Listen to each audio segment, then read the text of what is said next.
Hello, and welcome to Containment Breach 3-Minute Meets. I'm Christian DeMatteo, co-founder of Fugitive Poems, and these are never 3 minutes, just a massive lie. Today, we're going to be talking with another amazing indie creator from the Containment Breach series of Clouds and Ether, which I'm really proud of. My goal was to never put out into the world an anthology with any meh stories in it.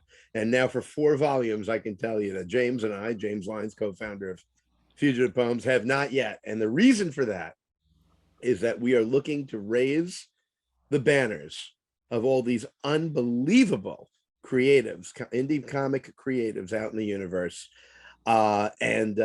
We've found so many great ones. And one today is Kamilla Sims, who is joining us. Kamilla, welcome. Thank you for joining me. Thank you. Kamilla, who are you? Tell us a little bit about yourself. Well, I'm a illustrator and comic artist. I've mostly been working in comics so far. I'm actually somewhat new to the comics industry, so I've mostly been doing anthologies. But I have a couple. I have one project in the works with the writer Edward Wyeth. I can talk more about that later if you want. Terrific. And hopefully you'll have the time to start some personal projects soon. Actually, tell us a little bit about the other project you just mentioned. It's what we're hoping will be a series called Plea. Right now, it's I don't know when the video is going to come out. I think by then it'll probably be on Kickstarter, or it will be that might be over. I'm not sure. Okay. But it's kind of like a near-future semi-dystopian story about a woman's prison and the erosion of the right to choose. What's the name again? Plea. Plea. Great. PLEA. Yes. Terrific. So what got you to comics, Kamilla? Well, I knew I was gonna do illustrative work because it's a decent way to make a living, and I love to draw. But I think what took me into comics is that the only thing I love to do as much as draw is read and take in stories. And I realized eventually that at some point I was going to want to tell my own, and comics seemed like the perfect medium to do that, especially since I'm not a super strong prose writer. Okay. What comics got you in? What are the comics you saw that said, okay, if you can do that with comics, then I can do what I want with comics? Oh, that's a tricky one. One of my favorites is Coda, who the author I'm forgetting right now. I think he's Italian. But it's through Boom Studios. KODA? COD? Yeah. C.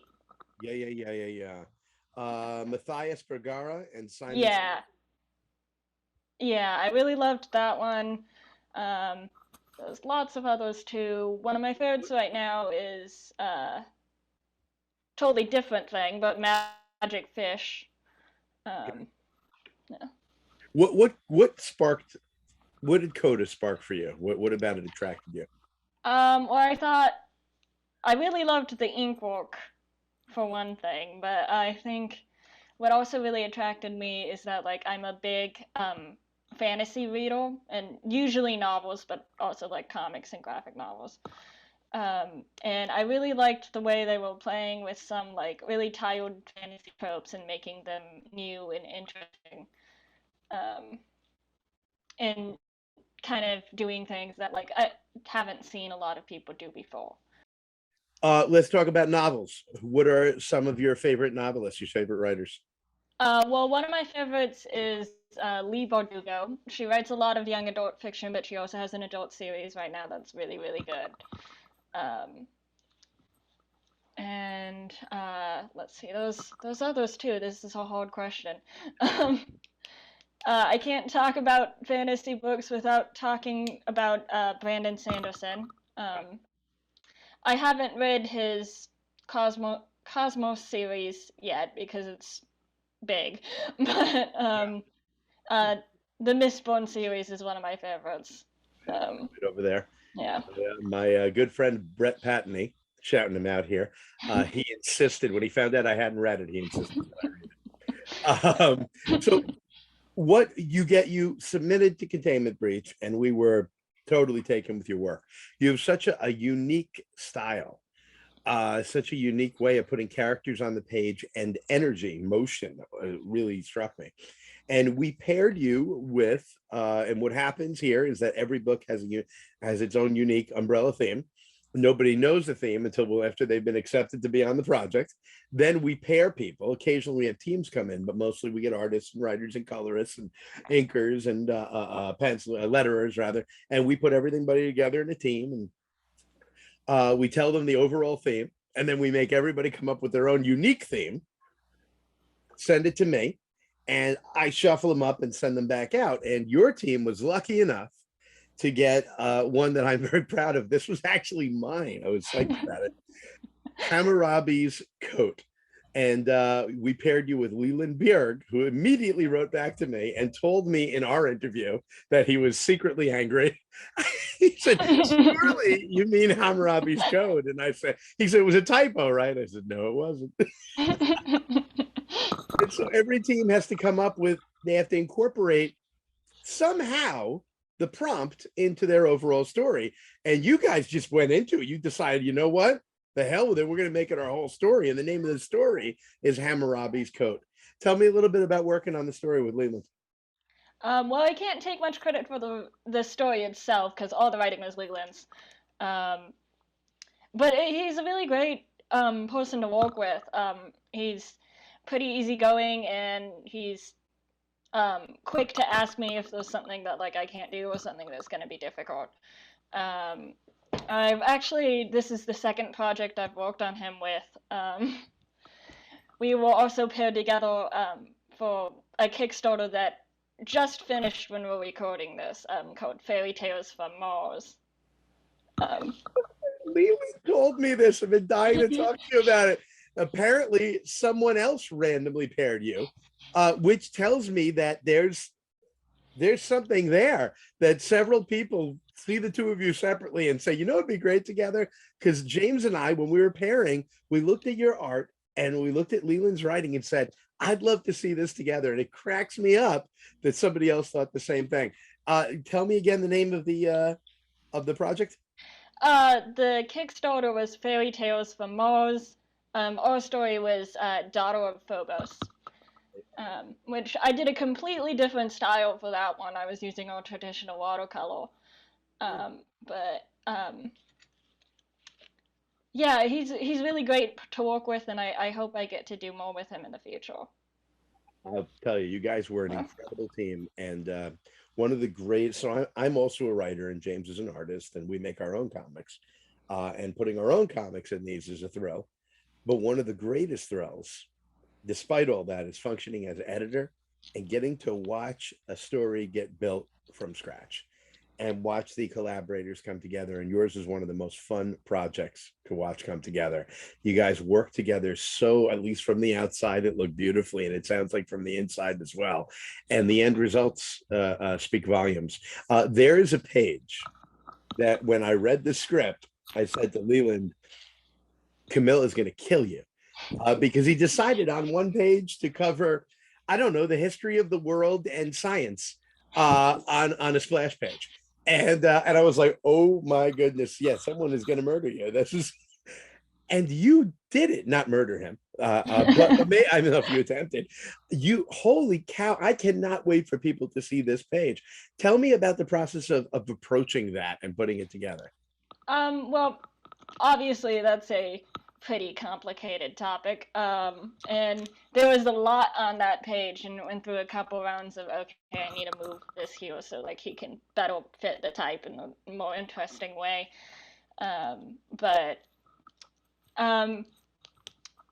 Luckily I have a history minor, so that helped a little bit. Well,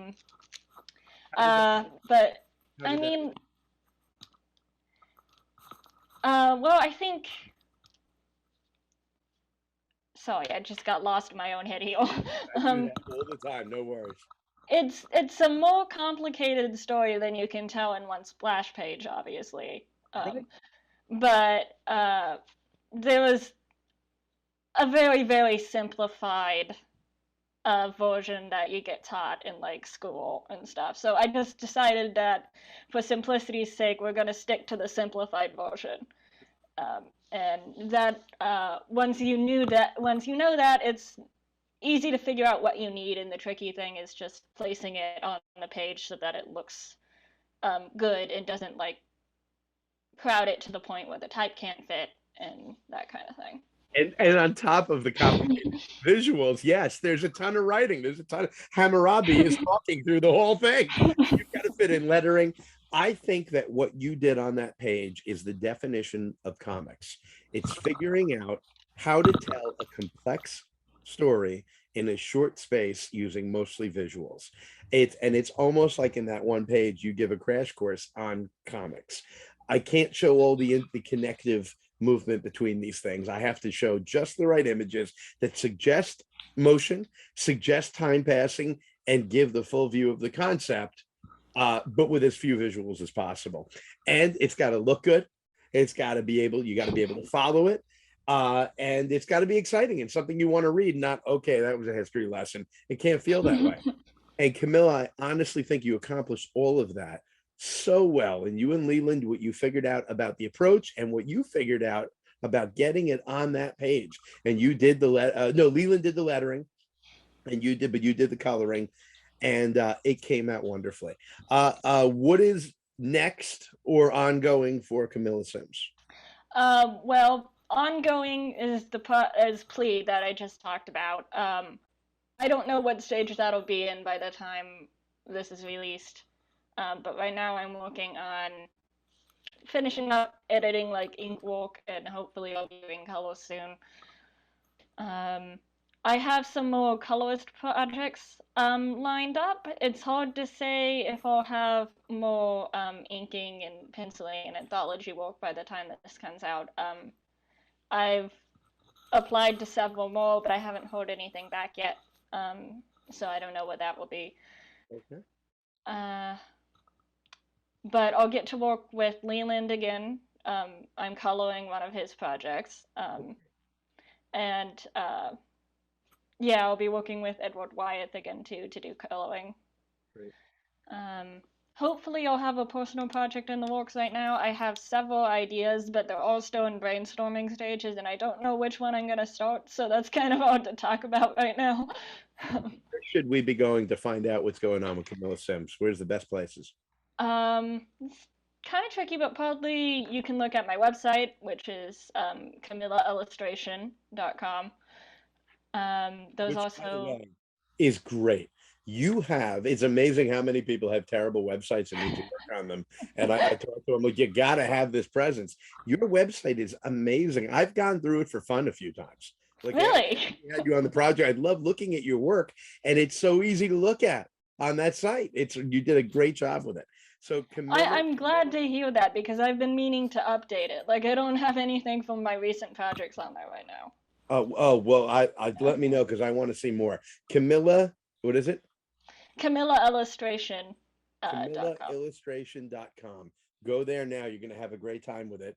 What else?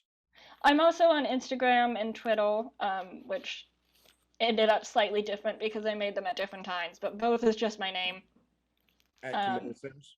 Yeah. Okay. Good. All right. Well, Kamilla, it's been an absolute pleasure talking to you. Thank you for joining me. And I hope to have you on with us again, work with us again. Folks, go to fugitivepoems.com, fugitivepoems.com. Order the Containment Breach series if you want to see the absolute cream of the crop of independent comic creators who are just killing it and doing incredible work. Every book is a banger, every story is a banger. And when you got folks like Kamilla working on your project, that's a guarantee.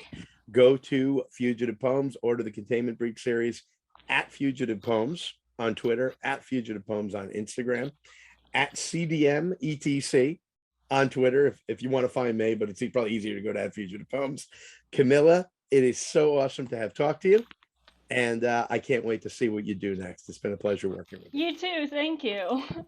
We are Fugitive Poems. and we make comics.